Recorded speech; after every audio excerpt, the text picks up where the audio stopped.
সরাসরি আলিপুরদুয়ারে এই মুহূর্তে আপনাদের নিয়ে যাব। নির্বাচনী প্রচারে বক্তব্য রাখছেন বিজেপির সর্বভারতীয় সভাপতি নীতিন নবীন।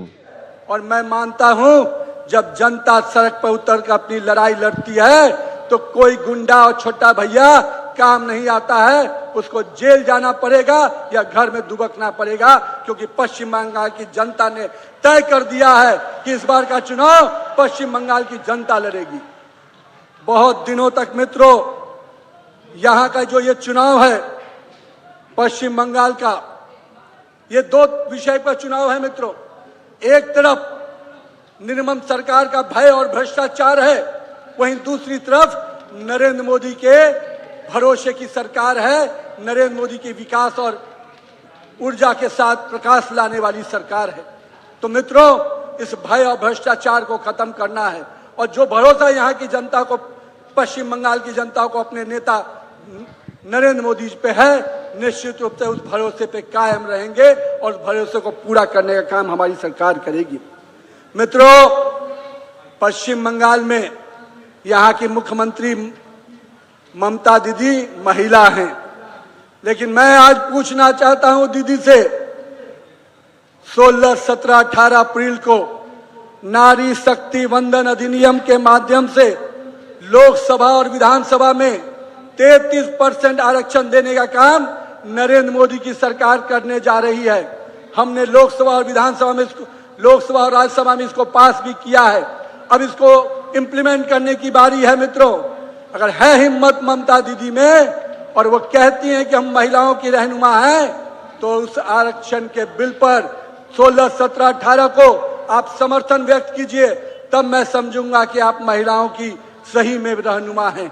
मित्रों इन लोगों ने महिलाओं के जो भरोसा दिया, आज महिलाओं को ही सबसे अधिक परेशानी में डालने का काम किसी ने किया है, तो यहाँ की निर्मम सरकार ने किया है। लेकिन मित्रों हम पश्चिम बंगाल की जनता से आज स्पष्ट रूप से कुछ संकल्प के साथ आपके सामने बातें रखने जा रहे हैं। जिस दिन हमारी सरकार बनेगी, कर्मचारियों को 7वां वेतन आयोग देने का संकल्प हमने लिया है। हमने संकल्प लिया है जो विभिन्न विभागों में सरकार की नौकरियों के पद खाली हैं, उनको भरने का काम हमारी सरकार तुरंत में करेगी। साथ ही साथ भर्ती घोटाले में जो हमारे युवा प्रभावित हुए हैं, उनका जो समय लगा है, उनको आयु सीमा में 5 वर्ष का छूट देने का काम हमारी सरकार करेगी। और नौकरियों में जो घोटाले हुए हैं, उन घोटालों को निश्चित रूप से पर्दाफाश करेंगे और उसके लोगों को जेल भेजेंगे जिन्होंने हमारे युवा और छात्रों के साथ जिंदगी के साथ खेलने का काम किया है। और साथ ही साथ आने वाले समय में पारदर्शी रूप से ऐसे परीक्षा के तंत्र विकसित करेंगे ताकि हमारे युवा और छात्रों को कोई परेशानी नहीं आए। मित्रों इसी पश्चिम बंगाल में चाय बागान के लिए लोग अपने रोजगार को, एक पूरा पश्चिम बंगाल इसके लिए जाना जाता था, पर दुर्भाग्य है कि आज उत्तर बंगाल का ये इलाका चाय बागानों की पीड़ा से ग्रसित है। और सबसे अधिक अन्याय किसी ने ममता दीदी की सरकार ने किया है तो चाय बागान के लोगों के साथ किया है। यहाँ के इकोनॉमी को पूरी तरह से तहस नहस करने का काम किया है। जो ये इलाका 3T के लिए जाना जाता था, टी, टूरिज्म और टिम्बर, इन तीनों से जो यहाँ व्यवसाय होते थे, उसके माध्यम से यहाँ के लोगों का राजस्व और आर्थिक संपन्नता होती थी। ममता दीदी की निर्मम सरकार ने पूरी तरह से इसको नष्ट कर दिया और हमारे चाय बागान से लेकर पूरे इस क्षेत्र के लोगों को भुखमरी और कंगाली के द्वार पर छोड़ दिया है। लेकिन हम अपने यहाँ के लोगों से स्पष्ट रूप से ये विश्वास दिलाने आए हैं कि आने वाले समय में जिस प्रकार से अन्य राज्यों में हमारी सरकार ने, चाहे वो असम हो चाहे अन्य राज्यों में, चाय बागान के लोगों के साथ जो हम लोगों ने उनको आगे बढ़ाने का काम किया है, चाहे उनके शिक्षा के लिए हो, उनके स्वास्थ्य के लिए हो, उनके भूमि का स्वामित्व पट्टा देने का मामला हो, या उनको स्वास्थ्य की दृष्टि से आयुष्मान भारत जैसी योजनाओं से जोड़ने का मामला हो, हम अपने चाय बागान के श्रमिकों का सम्मान भी करेंगे, उनके दैनिक वेतन में वृद्धि भी करेंगे और साथ ही साथ उनको एक अच्छा जीवन देने का संकल्प हम लोग लेते हैं। मैं आज यहाँ पर अपने तमाम पश्चिम बंगाल के लोगों और के साथ कई कार्यक्रमों में जाने का मौका मिल रहा है। मैं आज आपके माध्यम से बताता हूं, पूरे पश्चिम बंगाल में एक ही आवाज आ रही है कि इस बार कमल को खिलाना है। और कमल के प्रति जो विश्वास है वो कहीं ना कहीं टीएमसी के गुंडों को एक चेतावनी के रूप में लग रहा है मित्रों। और मोदी जी हमेशा कहते हैं कि जिन्होंने भी हमारे पश्चिम बंगाल के लोगों को प्रताड़ित करने का काम किया है, जिन्होंने हमारे पश्चिम बंगाल के लोगों का शोषण करने का काम किया है, उनको चुन चुन कर उनका हिसाब किया जाएगा, किसी को बख्शा नहीं जाएगा मित्रों। अभी हाल ही में आपने सुना था मुख्य न्यायाधीश ने यहां की मशीनरी के बारे में क्या कहा। पूरी तरह से कहा कि यहां की मशीनरी पूरी तरह से अराजकता के प्रतीक हो गई है। और एक महाजंगल राज जब हम लोगों ने कहा था तो निर्मम सरकार को बहुत बड़ी तितकी लगी थी।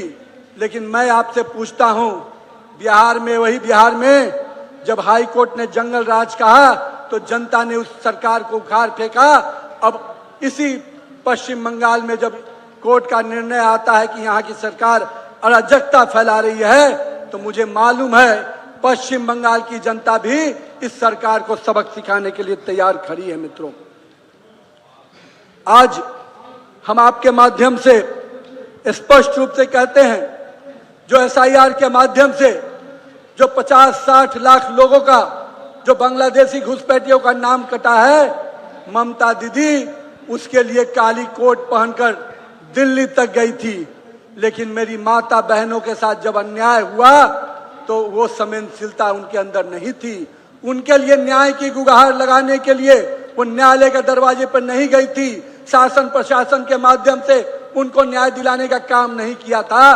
पर बांग्लादेशी घुसपैठियों के प्रति इतनी रहनुमाई थी कि उनके लिए वो काला कोट पहनकर सुप्रीम कोर्ट तक गई थी।